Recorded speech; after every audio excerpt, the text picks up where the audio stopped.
Turn me around, ain't gonna let nobody.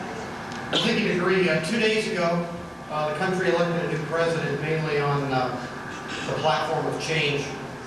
I think it's important to note that on this date, 132 years ago, Abraham Lincoln was elected president.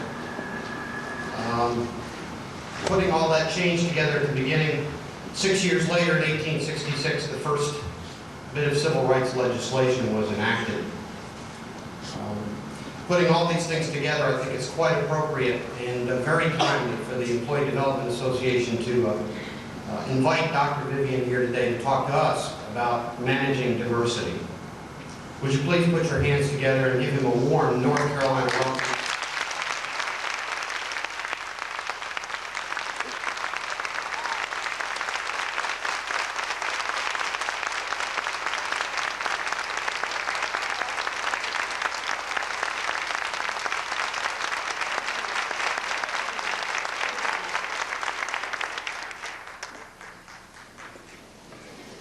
I like the Lincoln fact. Good stuff, man. And I really think it's tremendously important for exactly where we are in this country today and where we have to go, and the kind of reality of which we face. And it would be impossible to come at this time without mentioning probably the most overriding fact of the last 15 years. Now, I planned it this way, knowing I was coming to give this speech. I wanted to make certain Clinton got elected this week.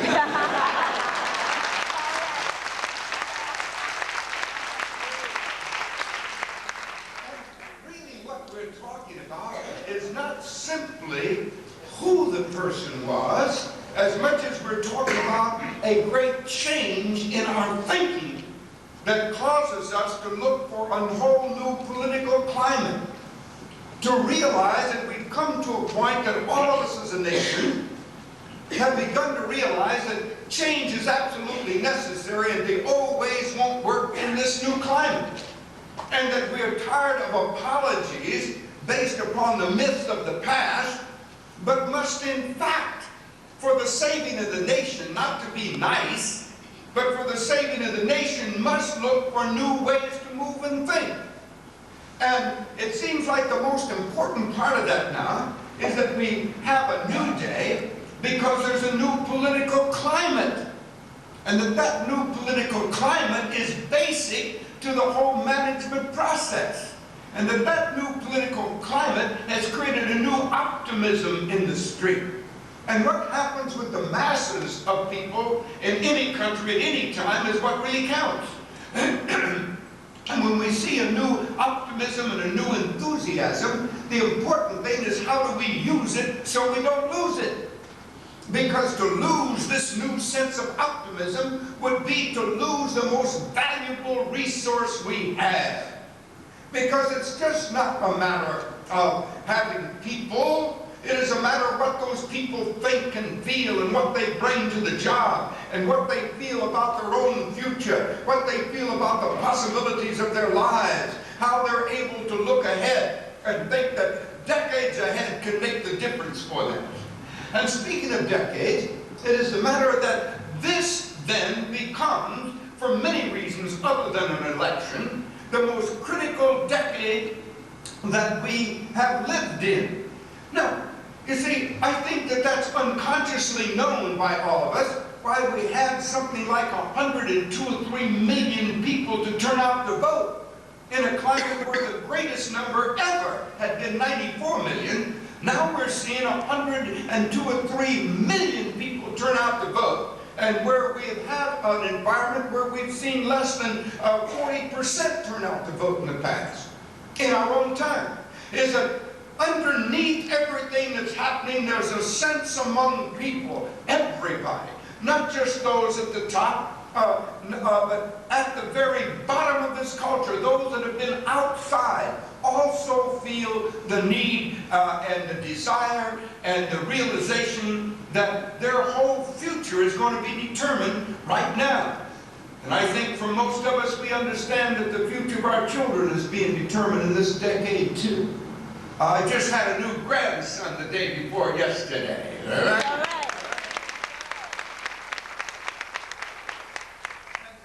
As I think not only of me and my son Al, I think of that grandson, because I think this decade is a critical one. And this is a critical decade in the entire democratic experiment.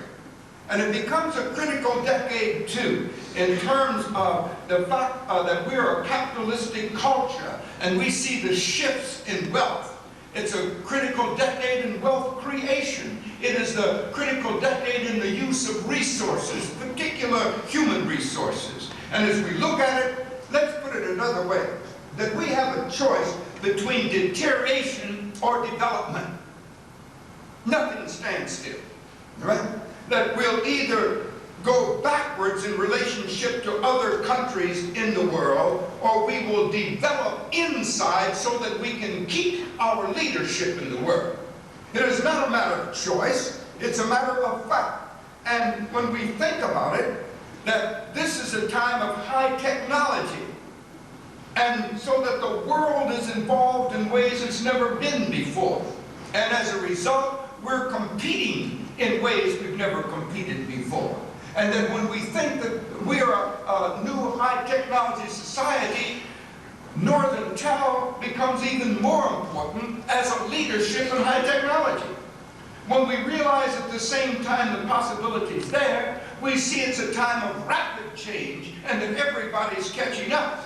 We also see it's a time of rising racism, and that sexism is still a blot, a major blot on the workforce. And that we're seeing high unemployment, higher.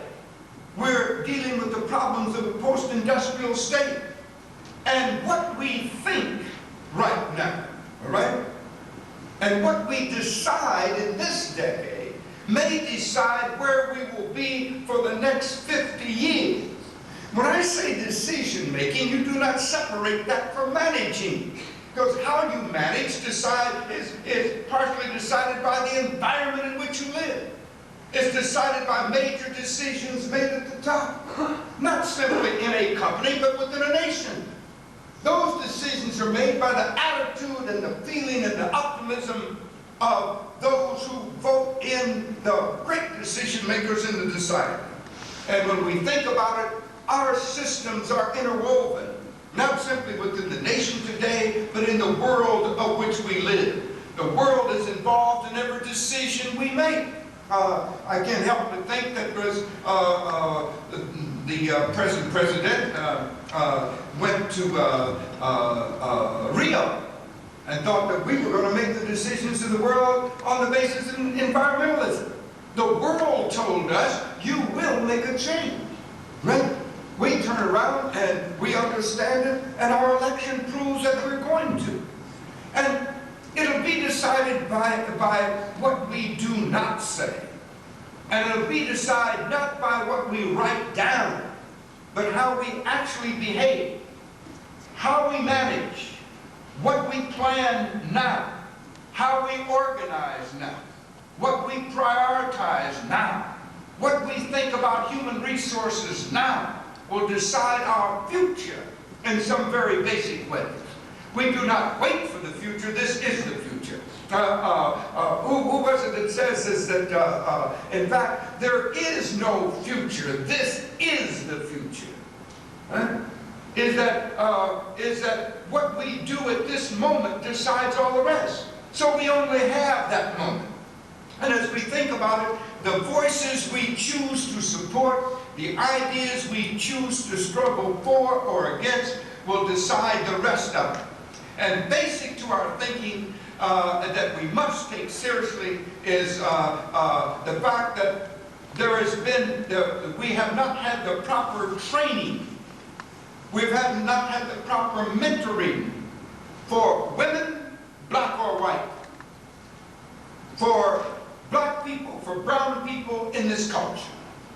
Is that as we look at it, the workforce is getting older and older, and that those who control it are going to be out within a few short years.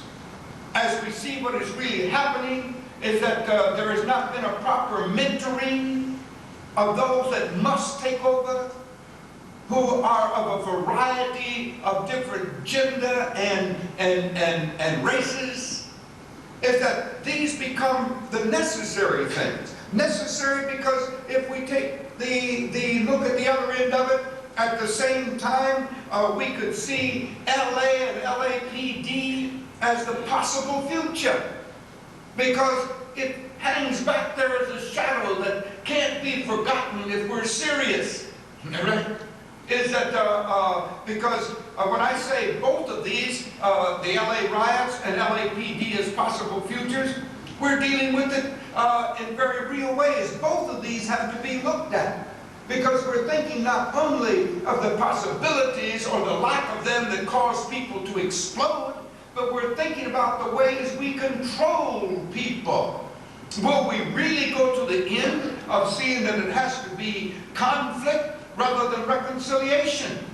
And when we begin to deal and look at the LA riots, we look at another thing, is that it is passed off as a black situation. It wasn't simply black. 17% of the people in those streets were white, who feel outside the culture to the point they want to explode. Is that only 37% of them were black, 51% were Hispanic. Right? As we begin to look at it, we are talking about a culture that has needs that we must deal with realistically.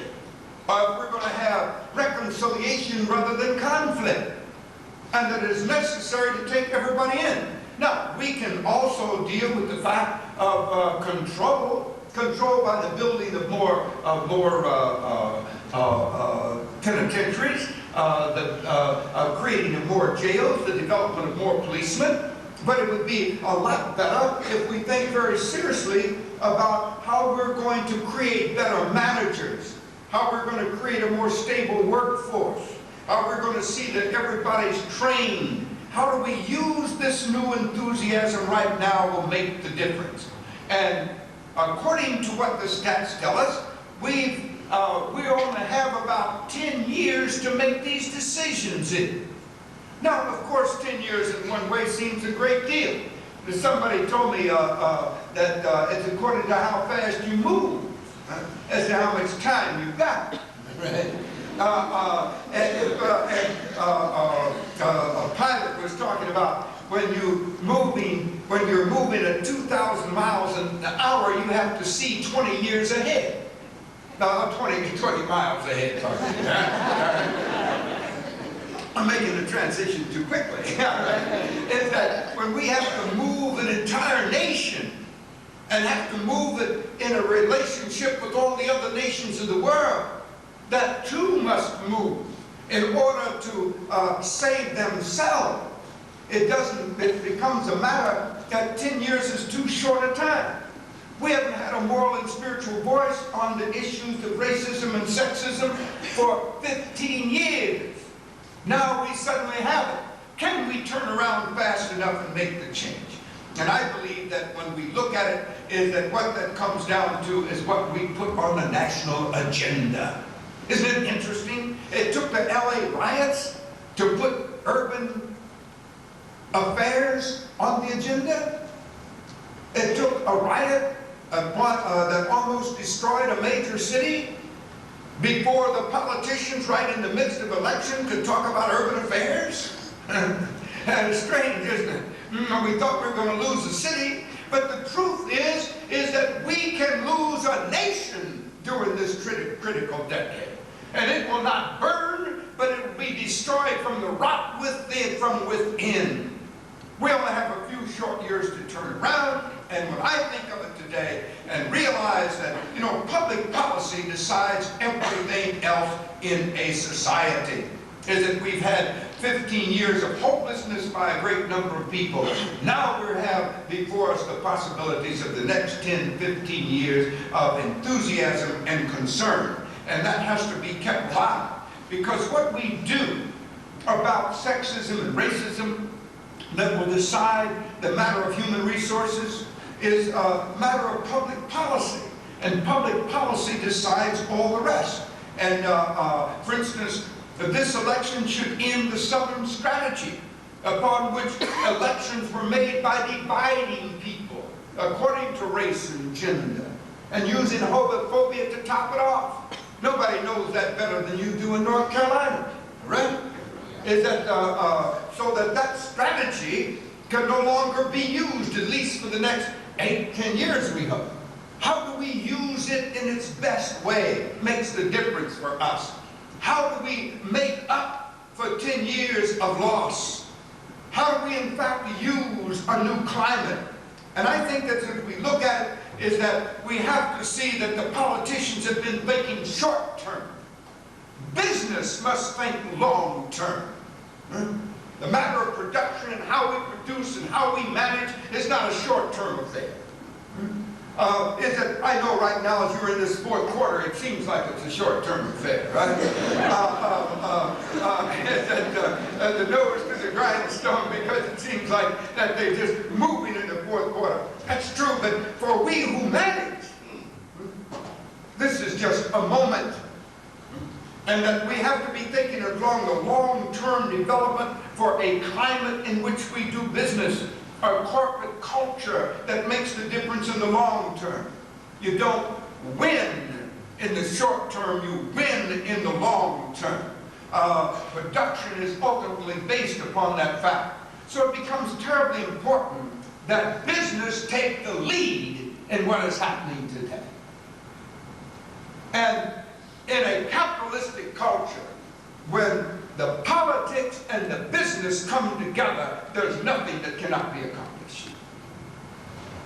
And when we think of the deep-set issues that we have to face in terms of human resources and the workforce itself, it will take that in order to make it true. But nobody but business, for instance, can end the sexism in the workforce. You can't end it by declarations from above. It has to happen in terms of how we really manage and how we really respect. I was just talking about my wife there. That wasn't just for, you know, to make you feel good. But you see, of course, every woman in here felt good, you know. And he must be a decent fellow. And she said, but it goes really deeper than that, right? Is that it goes to the fact that women have worked harder in this society than men. Right? That's true.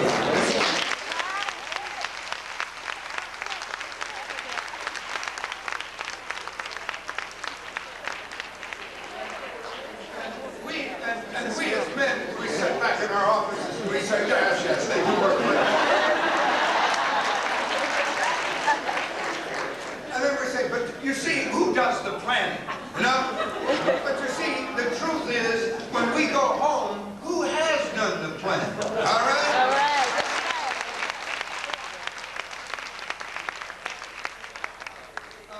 And I'm likely to get very high-minded and talk very theoretical, right? But when it comes down to using that theory and making it practical, I must admit my wife's better than that tonight, right? And when we begin to look at the resource we're missing, right?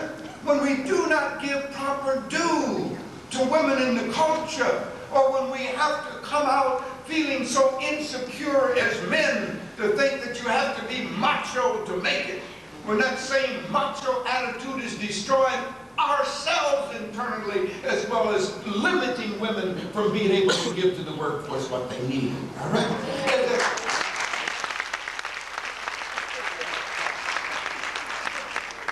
This comes a day when we realize, and one of the good things about high tech, it's not a matter of how big a muscle you got and how good a back you got, right? It's a matter that those little teeny things do more than all that back-breaking work used to do, right? We live in a different world today. And we may find that women are even better at this new world than men.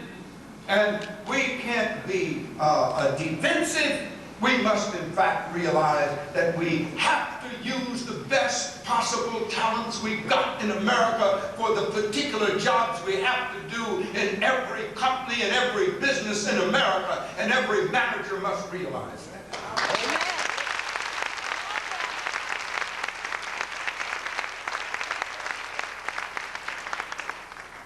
See, it is not a matter of being nice to people. Let's get that straight as managers, right? Now we have to have good hearts, right? Or we will miss a lot of stuff, right? But you see, in the final analysis, it's not a matter of whether I like black people or brown people or women or white men. It's not a matter of liking. It's a matter of, hey, can you deliver, baby?